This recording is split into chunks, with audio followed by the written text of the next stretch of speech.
एकीकडे इराण विरुद्ध Israel America या युद्धामुळे जगाचं टेन्शन वाढलेलं आहे। दुसरीकडे पुन्हा एक नवा वाद सुरू होण्याची भीती आता निर्माण झालेली आहे। कारण अमेरिकेचे राष्ट्राध्यक्ष डोनाल्ड ट्रम्प यांनी क्युबा या देशाची नाकेबंदी केली होती। जगातील कुठल्याही देशानं क्युबाला तेल द्यायचं नाही अशी थेट धमकी अमेरिकेनं दिलेली होती। ट्रम्प यांच्या या धमकीमुळे अनेक देशांनी क्युबाला मदत करणं टाळलं होतं। इंधनाच्या तुटवड्यामुळे क्युबामधील परिस्थिती त्यामुळं अत्यंत बिकट झाली आहे। पण अशातच ट्रम्प यांच्या धमकीला झुगारून रशियानं क्युबासाठी मदतीचा हात पुढे केलाय। रशियानं थेट कच्च्या तेलाचं एक तेलवाहू जहाज पाठवून अमेरिकेला अप्रत्यक्षपणे आव्हान दिलंय। हे सगळं प्रकरण नेमकं काय, त्याचे परिणाम कसे होऊ शकतात आणि भारतासमोरचा ताण वाढू शकतो का, हे सगळं या सविस्तर रिपोर्टमधून समजून घेऊ। नमस्कार, मी सुधीर काकडे, लोकमत मध्ये तुमचं स्वागत आहे। जगाच्या राजकारणात सध्या एका तेलवाहू जहाजाची चर्चा जोरदार सुरू आहे। अमेरिकन राष्ट्राध्यक्ष डोनाल्ड ट्रम्प यांनी ज्या देशाला ऊर्जा नाकेबंदीची धमकी दिली होती, त्याच देशाच्या मदतीला आता रशिया धावून आलाय।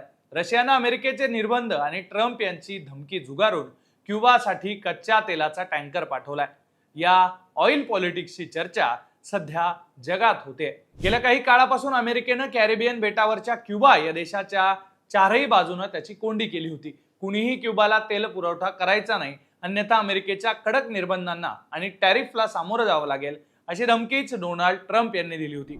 या धमकीमुळे अनेक देश क्युबापासून जरा अंतर राखूनच राहत होते, पण क्युबाचा खरा आधार होता व्हेनेझुएला। अखेर तिथंही ट्रम्प यांनी लष्करी कारवाई केली आणि क्युबाला मदत करणं व्हेनेझुएला भोवलेलं दिसतंय। जानेवारी महिन्यात ट्रम्प प्रशासनानं एका लष्करी कारवाईत व्हेनेझुएलाचे राष्ट्राध्यक्ष निकोलस मदुरो यांना ताब्यात घेतलं होतं। त्यांच्यावर भ्रष्टाचार आणि अंमली पदार्थांच्या तस्करीचे आरोप ठेवून त्यांना ताब्यात घेऊन अमेरिकेत नेण्यात आलं। त्यानंतर व्हेनेझुएलाच्या तेल साठ्यांवर आता अमेरिकेचं नियंत्रण आलंय आणि त्यामुळं क्युबाचा तेल पुरवठा अचानक खंडित झालेला आहे। त्यामुळे आता क्युबामध्ये इंधनाचे भाव गगनाला भिडलेत। संपूर्ण देश अंधारात बुडालाय। तासनतास वीज गुल होऊ लागली आहे। जनजीवन पूर्णपणे विस्कळीत झालेलं आहे। पण याच क्युबाच्या मदतीसाठी आता अमेरिकेची धमकी झुगारून रशियानं हात पुढे केलाय। रशियानं अनातोली कोलोडकिन हे जहाज क्युबाकडे पाठवलंय। या एका जहाजामध्ये तब्बल 7.3 लाख बॅरल कच्चं तेल आहे। विशेष म्हणजे या टँकरवर आधीच निर्बंध लावलेले होते, तरीही रशियानं मागे न हटता निर्णय घेतला आणि जहाज क्युबाकडे पाठवलं। सोमवारी हे तेलवाहू जहाज क्युबाच्या उत्तर पूर्वेच्या किनाऱ्यावर पोहोचलंय आणि क्युबानं सुटकेचा निश्वास सोडलाय।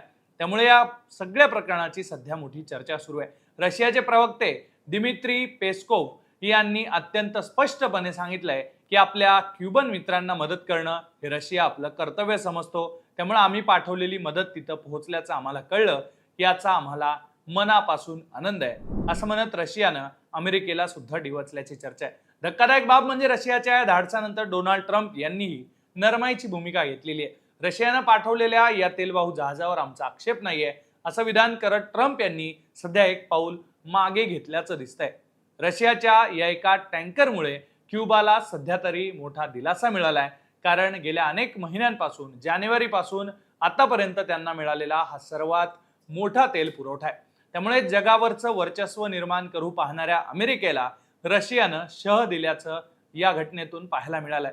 पण रशियाच्या या पावलामुळे अमेरिका आणि रशियामधील तणाव भविष्यात वाढण्याची शक्यताही नाकारता येणार नाहीये।